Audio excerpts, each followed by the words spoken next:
अस्सलामुअलैकुम वरहमतुल्लाहि वबरकातुहू।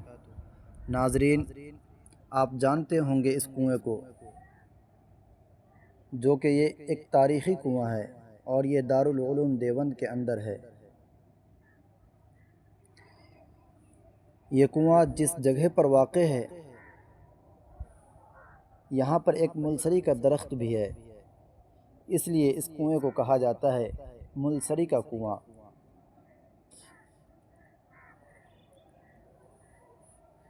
ये कुआं एक रूहानी और तारीख़ी अहमियत का हामिल मकाम रखता है, जिसकी बुनियाद एक ख्वाब की बशारत पर रखी गई थी।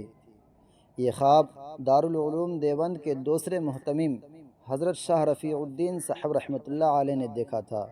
ख्वाब में उन्होंने देखा कि दारुल उलूम का कुआं दूध से लबरेज़ है और हुज़ूर अकरम सल्लल्लाहु अलैहि वसल्लम ख़ुद अपने दस्ते मुबारक से लोहे के बर्तन भर भर कर दूध तकसीम फरमा रहे हैं। बाज़ अफराद के पास बड़े बड़े बर्तन थे और बाज़ के पास छोटे छोटे बर्तन थे और कुछ लोग चुल्लू भर भर कर दूध ले रहे थे। हज़रत शाह रफ़ीउद्दीन साहब रहमतुल्लाह अलैह ने इस ख्वाब की ताबीर ये बयान की कि कुआं दारुल उलूम की मिसाली सूरत है, दूध इल्म की अलामत है और हुज़ूर अकरम सल्लल्लाहु अलैहि वसल्लम क़ासिमुल उलूम हैं।